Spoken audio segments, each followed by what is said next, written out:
Bismillahirrahmanirrahim. Assalamu alaikum, dear students. This is SN Biowala, your biology instructor, Dr. SN Majid.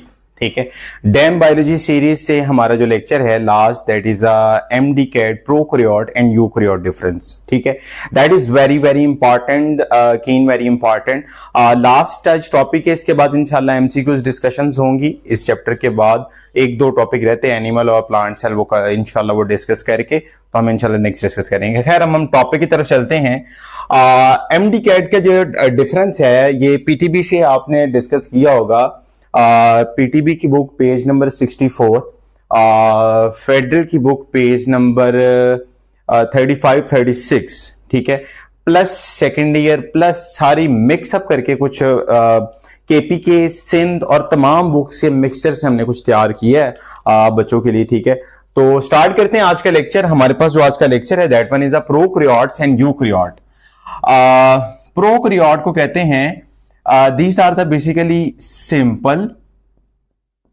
Simple है, primitive type है और simple आ गई, modified form नहीं है, primitive type है और इसके अलावा इसमें नो डेफिनेट न्यूक्लियस.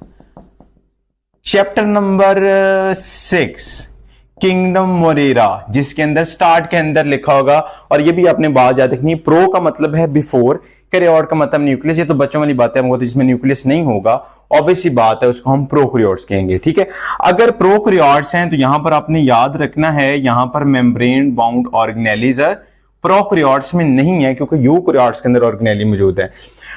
कुछ कुछ है भी हैं, जिस तरह अगर हम देखा जाए, जिस तरह उसमें माइटोकॉन्ड्रिया है, लेकिन उसी से रिजेंबल यहां पर आपको मीजोसोम स्ट्रक्चर नजर आएगा. बैक्टीरिया के अंदर जब पढ़ाऊंगा आपको करवाऊंगा. अभी राइबोसोम बेसिकली क्या है, मेम्ब्रेन बॉन्ड ऑर्गेनेली एब्सेंट है. राइबोसोम यहां पर है 70s और 70s में 50s और we can say that is a 30s. ठीक है, एक 50s और एक क्या है 30s. ठीक है, अब 50s और 30s मेरे बच्चों, अब बात बड़ी गौर से सुनने वाली है. 50 और 30 तो बनता है 80, तो यहां पर 70 लिखा हुआ है, क्यों? तो ये हम कहते हैं on the basis of sedimentation method. Sedimentation method. ठीक है, सेडिमेंटेशन मेथड से मुराद ये है कि एक 50s है और एक 50 पे सेडिमेंट हुआ था और एक 30 वाला जो राइबोसोम था 20 पे सेडिमेंट हुआ था. सो दैट्स व्हाई हम उसे सेडिमेंटेशन रेट की बुनियाद पे हम उसे कहते हैं दैट इज अ राइबोसोम, उस लोकेशन पे है. सेल वॉल जो है प्रोकैरियोट्स की जो सेल वॉल है that is made up of peptidoglycan. Peptidoglycan जिसको मेरा बेटा आप कहते हैं म्यूरिन, या हम कॉम्प्लेक्स को हम कहें तो ये सेकुलस के नाम से हमारे पास एक फेमस जो टर्म है, peptidoglycan, murein and sacculus. Cell membrane. ठीक है, अब सेल मेम्ब्रेन अगर आप देखेंगे तो यहां पर सेल मेम्ब्रेन के स्ट्रक्चर में आपको कौन कौन चीजें नजर आती हैं. सेल मेम्ब्रेन के अंदर कोलेस्ट्रॉल, नो कोलेस्ट्रॉल, यहां पर कोलेस्ट्रॉल नहीं है क्योंकि कोलेस्ट्रॉल मेंटेन करता है स्टेबिलिटी ऑफ द मेम्ब्रेन. ठीक है, अब कोलेस्ट्रॉल नहीं है, लेकिन मेटाबॉलिकली ये क्या है, more active. Metabolically more active, उसकी एक एक्टिव फॉर्म है मेटाबॉलिक मोर एक्टिविटी. और इसके अंदर सेल मेम्ब्रेन में आपको नजर आते हैं रेस्पिरेटरी एंजाइम. अब जैसा फास्फोफ्रुक्टोकाइनेज 1 जो है, ये रेस्पिरेटरी एंजाइम है. ये वैसे नाम आज बताया कि रेस्पिरेटरी एंजाइम क्या है, कहां है, ये चैप्टर 13 में आप डिस्कस कर सकते हैं. क्रोमेटिन जो है इसका डायरेक्टली किधर है, that is present in cytoplasm, और जिस लोकेशन में मौजूद है उसका नाम है that one is a nucleoid. That one is a nucleoid.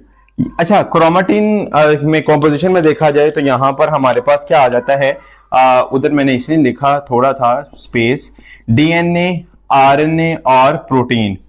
यहां पर हिस्टोन है नहीं है, तो आपने कहना है there is no histone protein, no histone proteins. ठीक है, अब हम यहां पे बात करते हैं फ्लैजेला. फ्लैजेला यहां पर है तो है, लेकिन यहां किसके, नो माइक्रोट्यूब्यूल्स. माइक्रोट्यूब्यूल्स के नहीं बने हुए, नंबर 1। नंबर 2, यहां पर इसके अंदर एक और बात याद रखनी है, नो माइक्रोट्यूब्यूल्स, और हां एटीपेज एक्टिविटी नहीं है, नो एटीपेज एक्टिविटी, एक्टिपेज नो का मतलब मैंने क्रॉस लगा दिया, नो को आपने नो लिख भी देता हूं, नो सास वाली नो नहीं, ठीक है, ये नो दूसरी है, नो नहीं, नौ से मुझे वो शाजिया मेरी तीरा नहीं याद आ जाती है जो स्कर्दू के अंदर पढ़ती थी, ठीक है, और वो कोई भी सवाल नौ, ठीक है। तो क्यों शाजिया पुत्र बताएं जरा, लास्ट के ऊपर आपने जब वो पीएच पढ़ी थी तो उसके ऊपर पेनक्रियाटिक लाइपेज, तो आप कहते थे नौ। ओकाज़की फ्रेगमेंट्स क्या होती हैं? ओकाज़की फ्रेगमेंट जिसमें होते हैं 1000 टू 2000 न्यूक्लियोटाइड्स, 1000 टू 2000 न्यूक्लियोटाइड। इसके बाद यहां पर आपने एक बात याद रखनी है कि यहां पर पोस्ट ट्रांसक्रिप्शन वो यहां पर नहीं है, नो पोस्ट ट्रांसक्रिप्शन मॉडिफिकेशन, उसको जरा हाईलाइट कर लीजिएगा। No addition of cap eukaryotes में है, क्योंकि जिस तरह देखा जाए ना, मैंने लिखा भी हुआ है कि यहां पर जिस तरह 5 प्राइम पे जो थी वो कैप ऐड होती थी, 3 प्राइम पे टेल ऐड होती थी यूकैरियोट्स के अंदर, और जिसको हम cap at 7 methyl GTP cap और मिथाइलेशन और एडिनाइलेशन, ठीक है, 2 वर्ड यूज करते थे। यहां पर आपने वर्ड याद रखना है, नो एडिनाइलेशन और मिथाइलेशन, यहां पर दोनों चीजें आपको नजर नहीं आती, तो ये आपने कॉमनली चीजों को याद रखना है, ठीक है। यूकैरियोट्स में अगर देखा जाए तो उसके रिवर्स में चीजें, एक और चीज याद रखिएगा, only single RNA polymerase that can synthesise all types of RNA, ठीक है, very important thing, that is chapter number 20 chromosome and DNA, page number 141, ठीक है, 141 के ऊपर आपको ये चीज पता लगेगी। यूकैरियोट्स के अंदर जिसका मिसाल के तौर पर हम इसको डिस्कस कर लेते हैं, आरएनए पॉलीमरेज जो है, आरएनए पॉलीमरेज 1 वो राइबोसोमल आरएनए को सिंथेसाइज करता है, इस तरह आरएनए पॉलीमरेज 2 है वो मैसेंजर आरएनए को सिंथेसाइज करता है, इस तरह आरएनए पॉलीमरेज 3 है वो ट्रांसफर आरएनए को सिंथेसाइज करता है, इसमें अलग अलग लेकिन वो सबको कर लेते हैं, ठीक है। अब बात करते हैं, ये एक सिंपल टाइप थी, but eukaryotes that one is a complex, क्या है बेटा जी? कॉम्प्लेक्स। इसके बाद हमने बात याद रखी, कॉम्प्लेक्स भी है और हम कहते हैं मॉडिफाइड है, मॉडिफिकेशन है, और यहां पर हम कहते हैं न्यूक्लियस क्या है? मौजूद है, presence of nucleus is present over here, okay. The next one is basically a ribosome. Ribosome is basically, you know well, that is a 60S and 40S मिलकर क्या बना देते हैं? 80S। Again on the basis of sedimentation method की बुनियाद पर कहते हैं cell wall. Cell wall plant के अंदर, यूकैरियोट्स के अंदर मिलकर बनी हुई है, सेलुलोज, और फंजाई के अंदर काइटिन, फंजाई के अंदर किसकी बनी हुई है? काइटिन, एक सेलुलोज और एक काइटिन की मिलकर बनी हुई है। सेल मेम्ब्रेन, यहां पर कोलेस्ट्रॉल नहीं है लेकिन यहां पर कोलेस्ट्रॉल है बट मेटाबॉलिक एक्टिविटी थोड़ी सी लेस है। रेस्पिरेटरी एंजाइम उसमें है, उसमें यानी रेस्पिरेट सब चीजें यहां पे, कोलेस्ट्रॉल, स्टीरोल्स, सब की चीजें यहां मौजूद है। क्रोमेटिन साइटोप्लाज्म के अंदर है, जबकि क्रोमेटिन यहां पे कन्फाइंड टू द न्यूक्लियस के अंदर मौजूद है। डीएनए भी है, आरएनए भी है। अगर यहां पे क्रोमेटिन मटेरियल देखा जाए, यहां पर क्या क्या चीजें मौजूद हैं?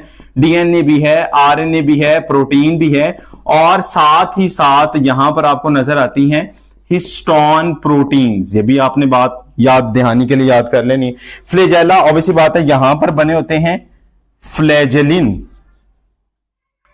और यहां पर भी फ्लैजेला हैं, जो कि आपने देखे होंगे। जो फ्लैजेला हैं ये बेसिकली माइक्रोट्यूब्यूल से बने हुए हैं। यहां पर एटीपेज एक्टिविटी भी है, ठीक है, तो उससे कंपेयर करते हुए साथ में एडिशन तौर पे एटीपेज एक्टिविटी भी है यूकैरियोट्स के अंदर, नंबर 1। नंबर 2 पे ऊपर आपने याद रखना है माइक्रोट्यूब्यूल से फ्लैजेला बने हुए हैं, ठीक है। ओकाज़की फ्रेगमेंट जो है वहां पर 1000 टू यहां पर 100 से 200 न्यूक्लियोटाइड्स के बने हुए हैं। साथ में लिख भी लेते हैं न्यूक्लियोटाइड्स ताकि आपको परेशानी ना हो सके। यहां पर आपको पता है कि यूकैरियोट्स के अंदर ये पोस्ट ट्रांसक्रिप्शन जो है वो भी मॉडिफिकेशन होती है। यहां पर हमने कहा एडिशन ऑफ कैप्स जिसमें मिथाइल जीटीपी और एटसेट्रा, ठीक है। So that one is a lecture of the prokaryotes and eukaryotes.